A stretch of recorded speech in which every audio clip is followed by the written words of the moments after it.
예, LG 생활 건강. 제가 이거는 그동안 사실 세력주를 아무리 많이 봤지만 이게 100만 원이 넘는 주식이 이런 식으로 작살나는 거는 제가 사실 본 적이 없는 것 같아요. 제 머릿속에 없습니다. 이제 소형주는 상장 폐지 당하기 전에 이제 물량을 막 던지고 급하게 막 탈출하느라 그런 모양이 나올 때가 있거든요. 근데 이거는 돈을 뭐 못 버는 게 아니에요. 잘 벌어요. 그리고 회사가 아무리 분기 실적이 좀 전보다는 낮아질지라도 이게 그동안 벌어놓은 게 있기 때문에 또 이렇게 되면 신사업 같은 것도 분명하거든요. 근데 그걸 싹 무시하고 이번에 시장 꺾이면서 작년부터 꺾이면서 하락을 했습니다. 근데 이게 하락할 때 이제 우리가 봐야 될 게 뭐냐면 삼성전자도 사실 마찬가지인데 이 하락할 때 모양을 한번 보세요. 어떤 특이점이 있나요? 그러니까 하락할 때 이거는 누군가가 단일 세력이라고 해야겠죠. 단일 세력이 당일날 물량을 던져버리는 겁니다.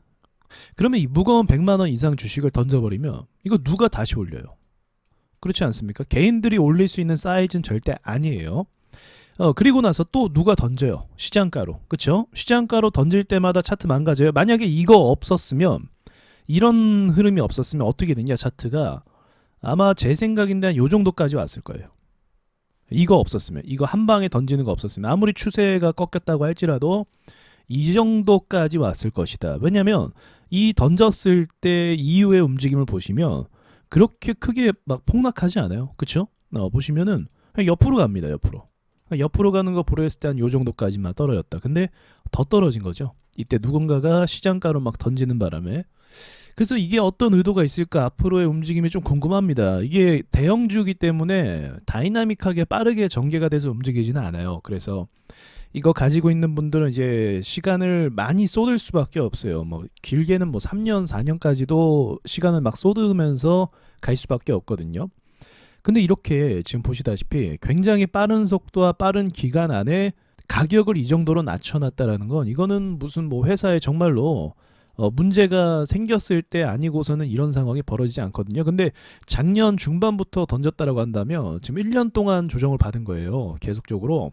그럼 1년 동안 어떤 문제가 생겼다고 하면 1년 동안 밀면 문제가 생겨야 돼. 이제 드러나야 돼요. 미리 선제적으로 던졌다고 해도 이제 그 문제 때문에 결국 이렇게 던진 거다라고 해서 문제가 드러나야 되는데 딱히 드러나는 게 있다 없다? 없다는 거죠. 회사가 그렇게 문제가 있는 건 아니다. 그래서 뭐 결과적으로는 항상 이렇게 떨어지면 어떤 이유를 또 갖고 오지 않습니까? 뭐 리포트가 그렇게 나오거나 아니면 사람들이 여러 가지 뭐 해석하는 게 결과적으로 나와요. 근데 그거 별로 중요하지 않습니다. 뭐 때문에 떨어졌다? 이거 중요하지 않아요. 왜? 어차피 떨어진 거니까 이유가 어떻든 간에 다시 오르려면 그만한 어떤 호재와 세력들이 다시 모멘텀을 줘야 된다. 그래서 저는 이 종목이 좀 딱 기억에 떠오르고요. 우량주라서 사실 저랑 상관없는 회사이기도 하지만 그래도 이제 올해 들어서 가장 이상한 종목이 뭐냐라고 물어보신다고 하면 저는 LG 생활 건강을 집을 것 같아요. 자, 이 외에도 우리 코스피 종목을 같이 한번 탐방을 해보면서 이야기해 볼게요. 자, 삼성전자도 사실 지긋지긋하죠. 이게 개미 리스크인 것 같아요. 왜냐하면 회사는 돈을 계속 잘 벌어요.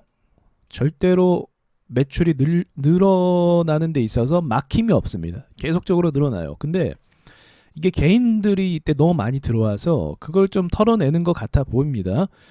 근데 이제 제가 몇 번 많이 말씀드렸지만 이 이상으로 좀 밀어내는 거는 그림이 나오질 않아요. 잘 이 이상으로 막 더 밀어낸다 이게 쉬운 상황이 아닙니다. 왜냐면 이전에 매출이 적었을 때보다도 더 가격이 위로 매출이 올라온 상태에서 그 가격을 지켜주고 있기 때문에 여기가 이제 현실적인 삼성전자의 가격이라고 전 생각을 해요.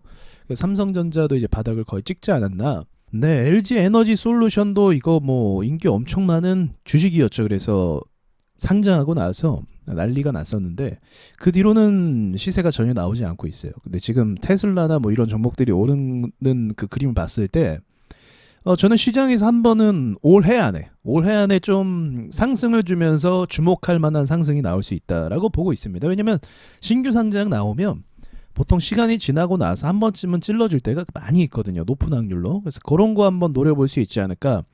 이 하이닉스도 마찬가지죠. 매출이 좋은데도 역시나 삼성 바이오로직스도 매출이 계속 늘어나는데도 그래도 얘는 방어를 잘 해줬습니다. 매출이 이제 반영을 하는 것 같아요. 이게 저는 정상이라고 봐요. 매출이 방어를 해주면 주가가 이렇게 되는 게 정상이라고 봅니다. LG 생활건강 같은 경우도 뭐 빠진다고 하면 매출을 미리 예상한다고 했을 때 뭐 요 정도까지 빠지는 게 일반적 아니겠습니까? 근데 뭐 이렇게 빠져버렸으니까 이게 말이 안 되는 건데 그럼 얘는 왜 또 안 빠지는가? 뭐 그런 것도 참 딜레마긴 하죠. 시장이 전체적으로 빠졌다라고 해서 빠진 거로 볼 수도 있겠지만 자, 이 와중에 놀라운 건 이제 네이버와 그리고 카카오 같은 경우는 돈을 진짜 계속 쓸어 담고 있습니다.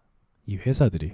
그래서 이거는 이제 분명했죠. 이거는 이제 어떻게든 털어보려고 개미들을 쫓아내려고 어떻게 했습니까? 이제 카카오가 독점이다라고 하면서 청문회도 불러다니고 이제 이슈가 많이 있었어요.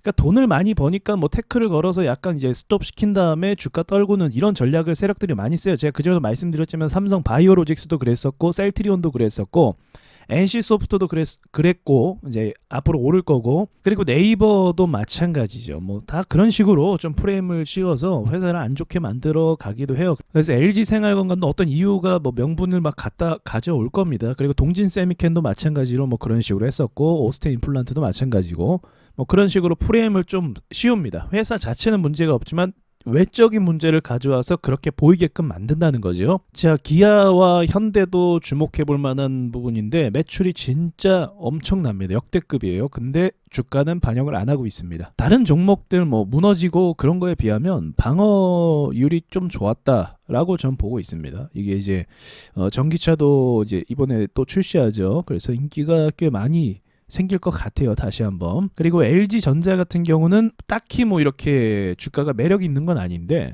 그래도 가격적인 측면에서는 꽤 매력 있는 가격까지 내려왔습니다. 그러니까 여기서 이 우량주들이 한 번 더 민다는 거를 상상하는 게 쉬운 게 아니죠. 여기서 밀리면 거의 6만 원까지 갈 수도 있다는 건데 이게 그럼 이렇게 됐다는 거 아닙니까? 반등 하나도 없이. 이런 건 그림이 좀 나오지 않기 때문에 전반적으로 이제 이 코스피 상위 종목들 이 종목들의 반등이 나올 때가 됐어요. 저는 그렇게 생각합니다. 카카오뱅크도 충분히 오를 수 있는데 계속 눌러버리고 있고 좀 주목할 만한 건 이제 에너지 관련인 것 같아요. 확실히 이제 뭐 현대중공업도 마찬가지고 두산 에너빌리티도 그렇고 이 에너지 쪽으로 섹터들이 이제는 실제로 매출을 막 늘릴 수 있는 상황이 막 여건이 만들어졌잖아요. 그래서 그런 것들이 다 코스피에 그 편입되어 있는 종목들인 거죠. 그래서 코스피가 전체적으로 오를 만한 이슈와 재료는 전 충분히 있는데 세력들이 그거를 진짜 허락을 안 해주고 있습니다. 그냥 싸서 보내면 되는데 그거를 진짜 허락을 안 해주고 있는 거죠. 매출을 한번 보세요. 왼쪽에 이제 늘어나는 걸 좀 보시면 여러분 쉽게 구분 가잖아요. 어렵지 않죠? 보는 거. 네, 제일제당, 한원시스템 양호합니다. 다 매출들. 자, 이 정도면은 이제 뭐 당장 경기 침체가 진짜 온다고 해도 이 정도 매출과 돈을 벌었다고 하면은 생각해 보세요. 자, 돈을 원래 점점 막 줄어들고 있었어요. 그래서 요 정도로 반토막 났어요. 근데 경기 침체가 온대요. 그럼 어떻게 됩니까? 여기서 또 반토막 나는 거죠. 지옥으로 가는 거예요. 지옥으로. 그렇죠? 근데 이제 여기 매출이 좋아진 상태에서 갑자기 안 좋아지면 어떻게 되겠어요? 그럼 반토막 나면 그래도 방어가 되는 거예요. 만약에 반토막이라고 할지라도 방어가 되는 거 이해되시죠?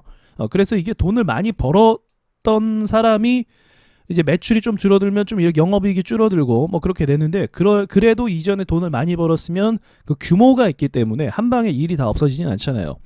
규모가 있기 때문에 이게 방어가 된다. 그래서 만약에 좀 힘든 시간이 온다 할지라도 방어할 수 있는 여건이 충분히 됐다라고 저는 보고 있습니다. 지금 DB 손해보험, 금융 쪽도 다 엄청나죠. 그리고 이제 제일 주목할 만한 게 전 이거라고 봐요. 이제 철강 쪽 회사들, 우리나라를 이끌었던 산업인데 이게 돈을 계속 좀 벌기가 힘든 상황이었어. 근데 지금 이례적으로 원자재 가격 상승하면서 엄청나게 매출이 늘어나고 있습니다. 이게 시장에서 반영을 안 했다. 주식이 반영을 안 하고 있다는 거죠. 그러니까 결국 주식은 반영을 할 수밖에 없어요. 돈이 늘어나면. 지금 보세요. 현대제철. 계속 안 좋았고 경기가 힘들었고 해서 눌렸다가 다시 또 눌렸죠. 그러니까 상승한 적이 없죠. 매출을. 이게 전 주목할 만한 부분이라고 봐요. 금융 쪽은 진짜 다 좋네요. 그리고 항공 쪽은 이제 코로나 이후로 힘들어져서 요거는 좀 회복을 좀 해줘야겠죠. 그래도 쭉 보합 가면서 가격은 잘 지켜주고 있습니다. 요 친구가 요즘에 좀 튀어오르고 있더라고요. 현대, 미포, 조선.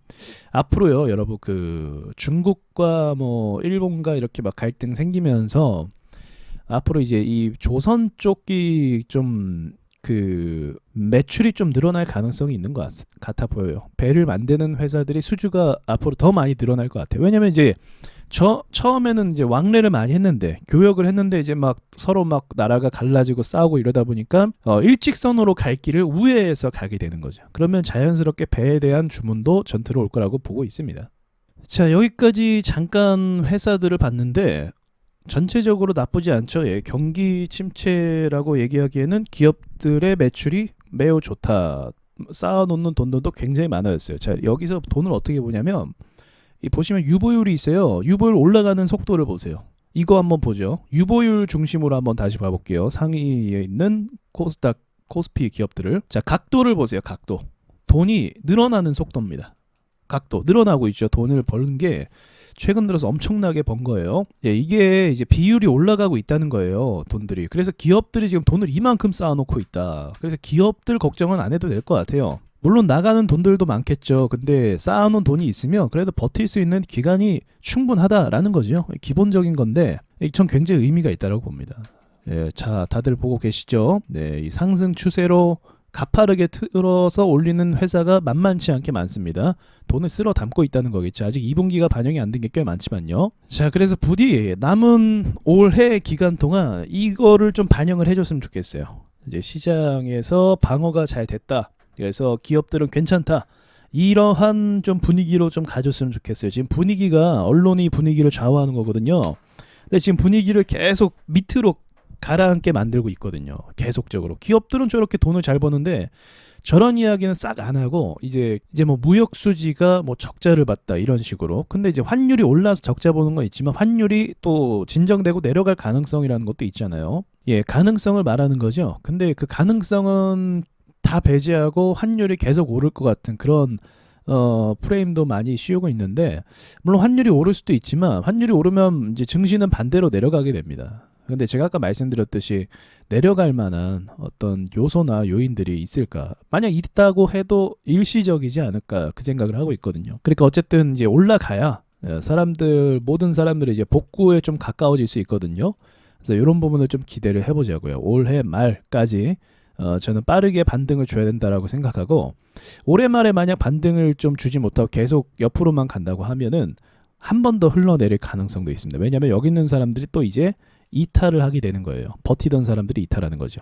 그래서 한 번 더 하락할 수 있어요. 그래서 올해 안에는 그러니까 지금부터죠 사실 8월 이후부터는 좀 어느 정도 반등을 가서 전고점까지는 가져야 된다. 그렇게 생각을 하고 있습니다. 계속적으로 시장을 같이 지켜보도록 하겠습니다.